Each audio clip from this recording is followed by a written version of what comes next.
as a new chapter or season in our lives begins, some of us make New Year's resolutions, or maybe it's not a New Year's resolution that you made, maybe it's more like a dream or a goal or something that you want to pursue in 2014 that you didn't pursue in 2013. Or maybe for some of us, maybe you're just trying to change from writing a 14 on your check from a 13 on your check. Maybe that's it. But somewhere I believe that we all have a desire to want to change something or want more out of this life that we are not getting. And it's not that we have a bad life. It's just that personally that we can get more out of it, or that we want more in 2014 than we had in 2013. We just want life to be easier. And so today our scripture comes from a letter that the Apostle Paul wrote to the church in Ephesus.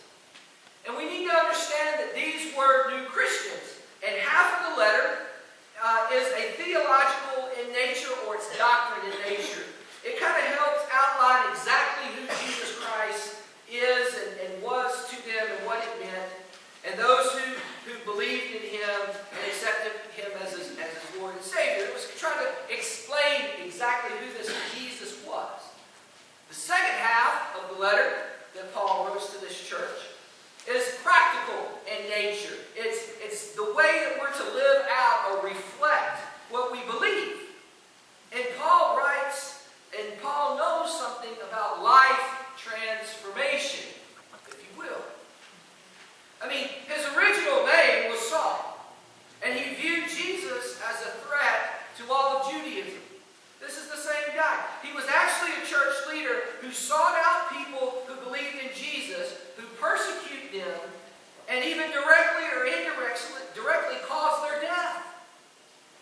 And then one day he's on this road to Damascus, and he encounters and comes in contact with the risen Christ.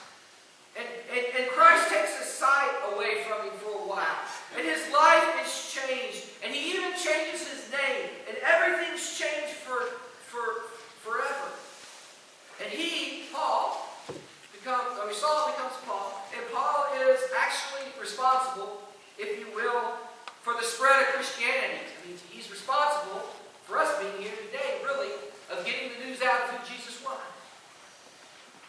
And he's writing to this church that he started in Ephesus, and which the letter was meant to be read to everyone that could hear, addressing the actions that the people believed Jesus was who he said he was. But they didn't change their daily activities, if you will. They believed, but their actions didn't reflect their belief. And Paul is saying, look, you can't just say you're going to change. You have to actually do something. And so if you made a resolution, if you made a goal, if you want to pursue a dream, or you have something you want to accomplish in 2014, to have success, I want us all to listen to the words of the Apostle Paul. So if you would join me in Ephesians 4, beginning with the 20th verse. Paul writes, "That, however, is not the way of life you've learned when you heard about Christ and were taught in Him in accordance with the truth that is in Jesus. You were taught, with regard to your former way of life, to put off your old self, which is being corrupted by its deceitful desires, to be made new in the attitude of your minds, and to put on the new self, created to be like God in true righteousness and holiness." The first thing Paul says you must do if you want transformation is to put off or take off your old self. He says you have to change your habits, if you will.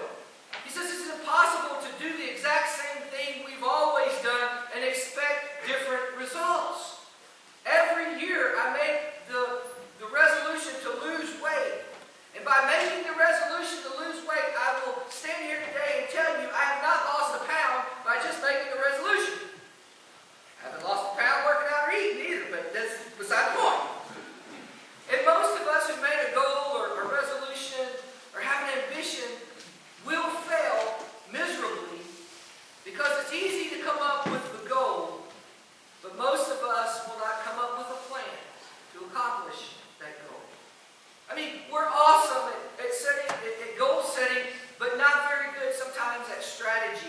setting. We have a goal, but we don't have a plan.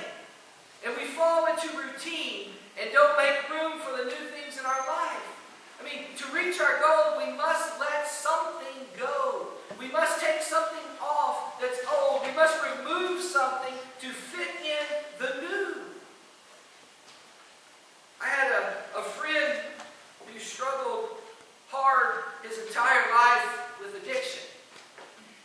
And my advice to him was, because he was educated, because of his personality, my advice to him was to go to the airport, take out his wallet, look at all the flights up on a board. I told him to choose a city, buy a one-way ticket, step off the plane as a new person. Step off that plane not as an addict, but step off the plane where no one knew him, no one knew his pressures, and just start his life over as a recovering addict. And I know it's extreme. But it was for his survival. He had to take off his old self.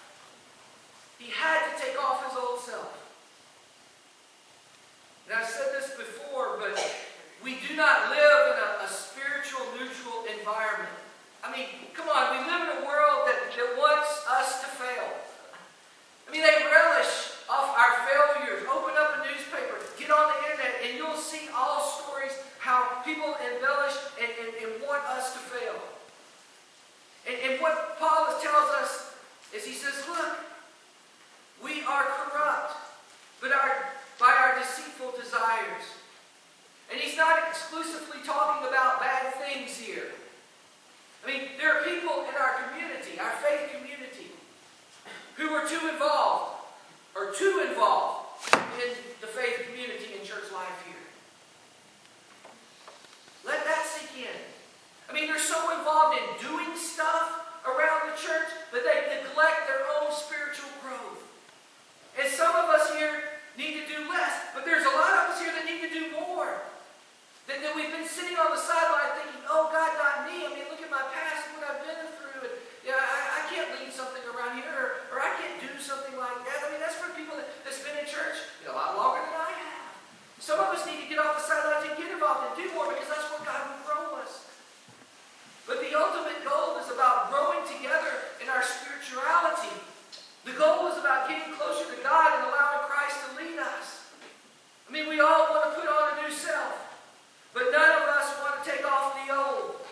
I mean, we fail in our resolutions and our goals because we approach them with the old self, not the new. Second thing Paul tells us is that we need to be made new in the attitudes of our minds.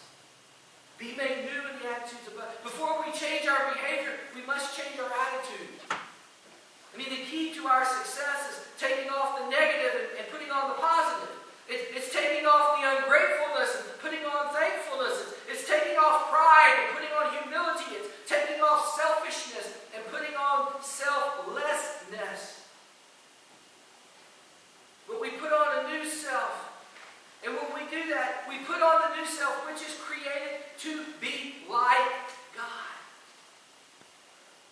This whole passage is written in present tense because new is a continuous evolution of transformation. I mean, when we are talking and reading and praying and acting out our faith, we are in a constant state of renewal as each day brings about a new opportunity. And God doesn't care about your past. He's only concerned about where you're headed in the future. It's easy to come and sit here each week. It's easy to come and sing some tunes and eat some sweets afterwards. And I'm not saying that's bad at all. But it's easy. What's hard is to change our attitudes and our actions to be more like God. To take off an old self and put on a new self. Change is hard. Transformation is even harder. And so, I want to share, not because it's about me, I want to share, if I can, what God has challenged me this coming year to change or transform. My resolutions, if you will, and hopefully maybe you can be inspired to make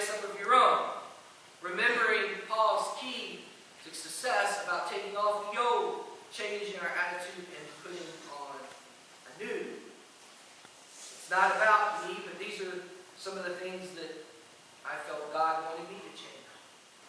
The first thing, my resolution, and I think maybe if I say it publicly, that you'll help me be accountable to this as well. My first priority is to make God my priority.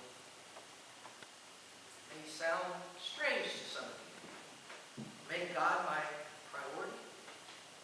You see, I have a vision that we raise the bar on being a spiritual and praying church. And to do that, I, as the faith community leader, need to spend more time listening in prayer and listening to God.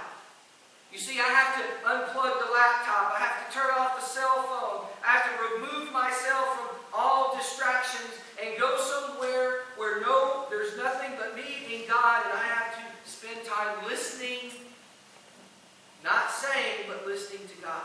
I must schedule dates to be away, so renewal, and I can stop all the demands of my life and just listen to the voice of God. I don't do that very much. My second thing is I must pour myself into my family. I need to be a better job of pouring myself into my family. You see, I not only need to be present or provide for their needs, but they need my full attention. You see, recent events has made me realize that I believe my servanthood to my family is an extension of my service to God. I have to take a more active role in the care of my aging mother. The spiritual needs of my extended family, of my cousins and my brothers and my sisters, somehow have become, I'm the one that everyone turns to now. I need to pour myself into my extended family as they need whatever gifts I have to minister, as I look around and see that I have to be a pastor to my family as well. Third thing, which may be a shock, I need to love the church. I need to love the church. I mean, I'm not talking about our faith family, because I love you with all my heart. And I hope you know that I love each of you.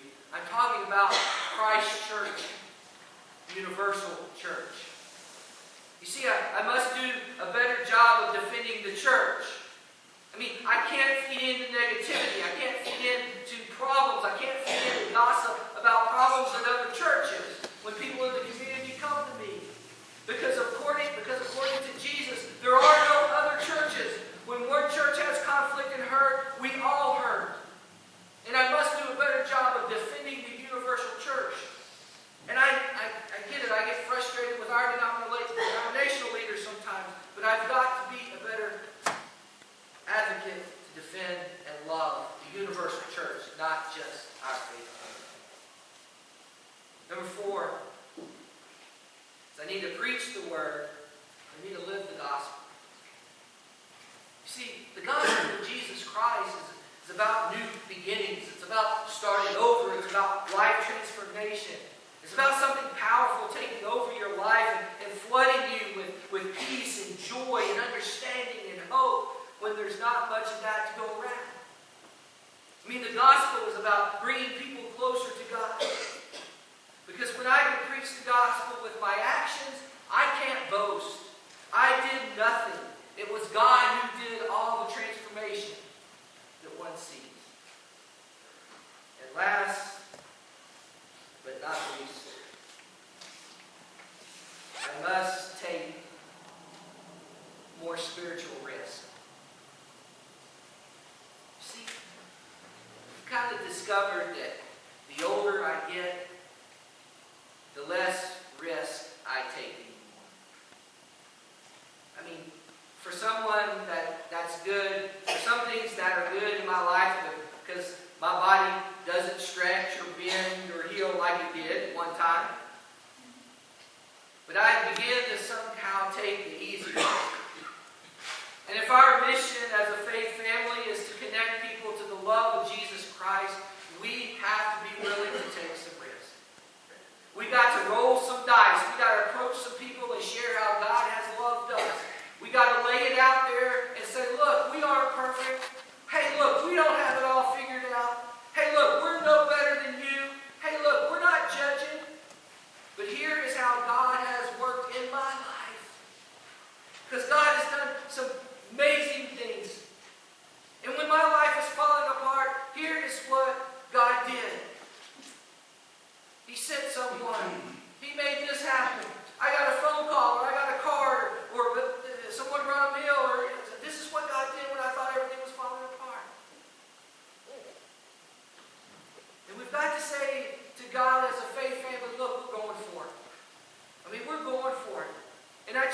you to take some spiritual risks as well.